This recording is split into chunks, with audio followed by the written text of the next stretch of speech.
Subscribe to my channel for more videos and press the bell icon for latest updates. बिस्मिल्लाहिर्रहमानिर्रहीम। अस्सलामु अलैकुम dear student.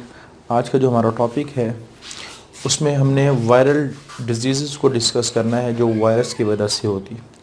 ये जो disease mention की गई हैं इनमें से ज़्यादातर डिजीज़ ऐसी हैं जो पाकिस्तान में कॉमन हैं। तो सबसे पहले स्मॉल पॉक्स।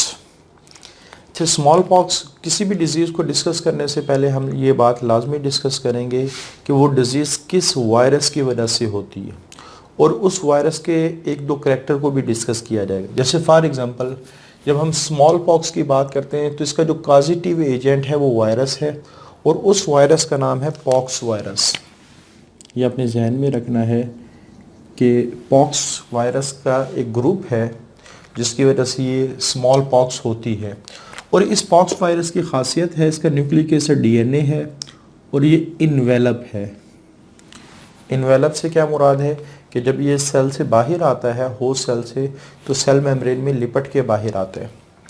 अच्छा, उसके बाद हिस्ट्री की बात करें, ये बहुत ही पुरानी डिजीज़ है। यानी आप कह सकते हैं कि इसकी इंफॉर्मेशन आज से तकरीबन 3000 से 4000 साल पहले इंसानों को इस बीमारी का इल्म था और चाइना के अंदर ये फैला करती थी 12th सेंचुरी बीसी में। बीसी से क्या मुराद है? BC, before Christ. Before Christ कि हज़रत ईसा अलैहिस्सलाम की पैदाइश से पहले का जो ज़माना है वो आप कह सकते हैं उसमें इसको बीसी कहा जाता है, बिफोर क्राइस्ट।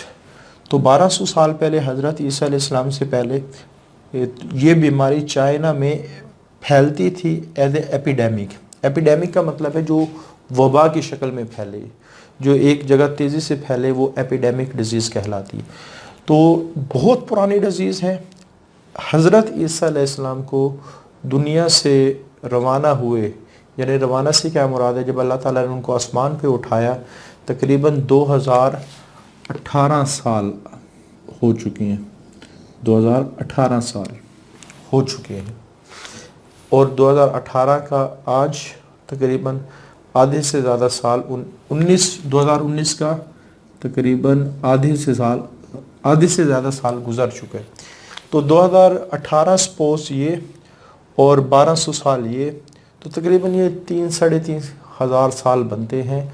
तो इतनी पुरानी ये डिज़ीज़ है जिसकी इंफॉर्मेशन इंसान को उस वक्त से है। तो ये एंशिएंट डिजीज़, ये पुरानी डिजीज़ है, is known to have occurred as epidemic. ये वबा की शक्ल में फैलती थी चाइना में। और कब फैलती थी? 12th सेंचुरी बीसी, यानी 1200 साल बीसी वाले ज़माने के अंदर। और ये 20वीं सदी तक it was a common disease. ये लोगों में आम बीमारी समझी जाती थी थ्रू आउट द वर्ल्ड, सारी दुनिया के अंदर। ये थोड़ी सी इसकी ब्रीफ सी हिस्ट्री है। अच्छी, इस बीमारी में क्या होता है कि जिस्म के ऊपर दाने बनते हैं, उन दानियों में पानी की तरह का फ्लूइड भरता है। बाद में वो जो दाने हैं उनमें पस भरती है और बाद में वही दाने खुश्क होते हैं और जब खुश्क होते हैं तो जिस्म पे निशानात छोड़ जाते हैं। तो 3 स्टेप है। दाना बना, उस दाने में पानी जैसे फ्लूइड भरता है, बाद में वो फ्लूइड पीप यानी पस में कन्वर्ट होता है और बाद में वो दाने खुश्क होते हैं और जिस्म पे निशानात छोड़ जाते हैं। तो यही है raised fluid filled vesicles. Vesicle का क्या मतलब है कि जिस्म पे दाने बनते हैं। Are form on the body which become pustules. Pustule उन दानों को कहा जाता है जिसमें पीप भर जाए, पस से निकला पस्चल। लेटर बाद में वो पीप वाले दानों में कन्वर्ट होते हैं। फॉर्म पिटेड स्कार्स और फिर जगह जगह निशानात बना देते हैं और इनके निशानात को कहा जाता है दी पॉक्स। यानी जो स्मॉल पॉक्स के बाद निशानात रह जाते हैं उसके लिए वर्ड हम इस्तेमाल करते हैं दी पॉक्स। उसके बाद इम्यूनाइजेशन की बात करें तो जब वैक्सीनेशन का प्रोसेस दुनिया में इस्तेमाल किया जाना शुरू हुआ तो वो डिजीज़ जो दुनिया से वैक्सीनेशन की वजह से ऑलमोस्ट ख़त्म हो गई है वो स्मॉल पॉक्स है। यानी आप कह सकते हैं वैक्सीनेशन की वजह से जो सबसे ज़्यादा कंट्रोल होने वाली डिज़ीज़ है वो स्मॉल पॉक्स है। हाँ, जहाँ वैक्सीनेशन का शऊर नहीं है, गरीब मुल्क हैं, वैक्सीनेशन की फैसिलिटीज़ नहीं है उनके पास, तो वहाँ अब भी ये शायद ये बीमारी हो। वैसे WHO ने एक दावा किया था, ये हमने शुरू में पढ़ा था, कि शायद ये दुनिया से ऑलमोस्ट ख़त्म हो चुकी है। ठीक है, तो बाय द 1950s इम्यूनाइजेशंस, 1950 में जब वैक्सीनेशन का मैकेनिज़्म डेवलप हुआ एंड अदर कंट्रोल मेजर्स, और बीमारियों से बचने के मुख्तलिफ़ किस्म के इक़दाम किए जाने शुरू हुए, has greatly decrease the danger, तो उसकी वजह से इस बीमारी का जो ख़तरा है वो टल गया है almost. But it is still present in third world countries. Third world country वो कंट्रीज़ होते हैं जो गरीब ममालिक हैं, जहाँ फैसिलिटीज़ का फुकदान हो, कमी हो। अच्छा, उसके बाद है हर्पीज़ सिम्प्लेक्स। तो इसके अगर पॉजिटिव एजेंट की बात करें तो इसको हर्पीज़ वायरस कहा जाता है, और ये DNA इन्वेलप वायरस है, DNA इन्वेलप वायरस है। तो ये इसके कुछ करैक्टर हैं इसके वायरस के। उसके बाद सिम्टम्स की अगर बात करें तो इसमें सबसे पहले देखना ये है कि हमारी जो स्किन है, इसकी जो सबसे ऊपर वाली सरफेस है इसको एपिडर्मिस कहा जाता है, और जो नीचे वाली सरफेस है उसको एंडोडर्मिस कहा जाता है। तो ऊपर वाली सरफेस में जो सबसे ऊपर वाले सेल्स हैं ये एपिथेलियल लेयर्स कहलाती, एपिथेलियल लेयर कहलाती, और इसमें मूव करने वाली जो ब्लड वेसल्स हैं, बाज़ दफ़ा इस बीमारी की वजह से ये ब्लड वेसल डैमेज होना शुरू हो जाती। तो लेयंस कहते हैं किसी भी ब्लड वेसल को डैमेज, जो ब्लड वेसल डैमेज होती है इसको हम कहते हैं वेस्कुलर लेयंस। तो जो एक्टोडर्मल टिश्यूज़ हैं, यानी स्किन के जो बाहर वाले टिश्यूज़ हैं यूजली, तो उनमें जो ब्लड वेसल है वो फटना शुरू हो जाती है, जिससे उनके बॉडी से खून लीक करना शुरू कर देते, और अक्सर औकात उस जगह पे दाने भी बन जाते, और वो दाने यूजली सुर्ख कलर के होते हैं क्योंकि उनमें से ब्लड लीक हो रहा होता है। तो आप ये समझ लें कि एक्टोडर्मल टिश्यू की जो एपिथेलियल लेयर्स हैं उसमें जो ब्लड वेसल हैं वो फट जाती हैं, और बाज़ दफ़ा उन फटने वाली जगहों पे दाने भी बनते हैं जो सुर्ख कलर के होते हैं। ठीक है, तो ये इसके सिम्टम्स हैं।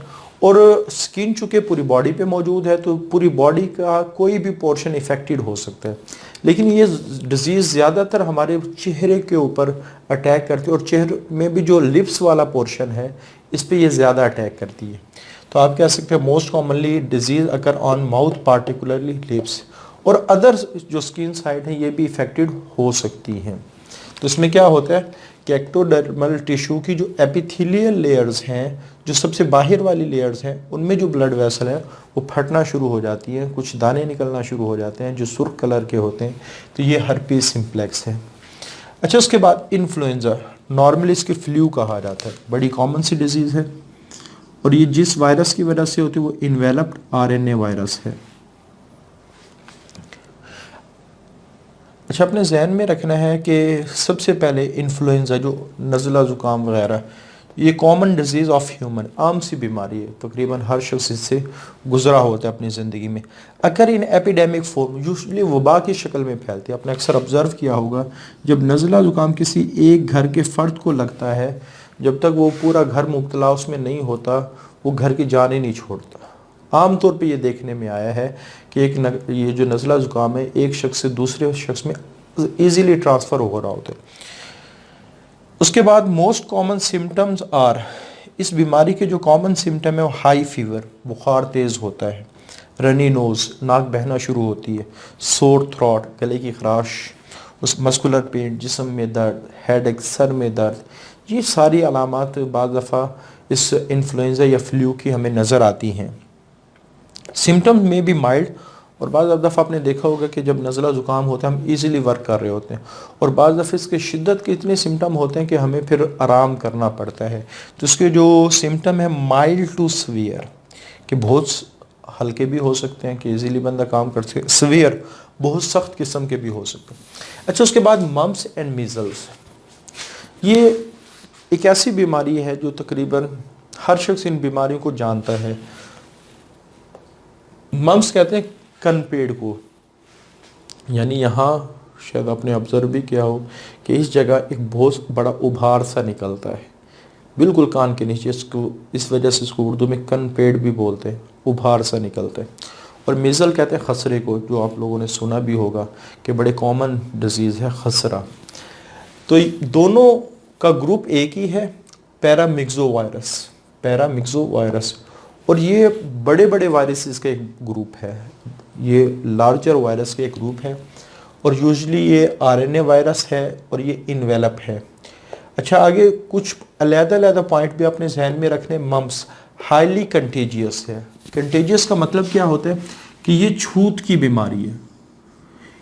छूत की बीमारी से क्या मुराद है, अगर मरीज़ की चीज़ों को छुआ जाए तो हो सकता है ये बीमारी ट्रांसफ़र हो जाए।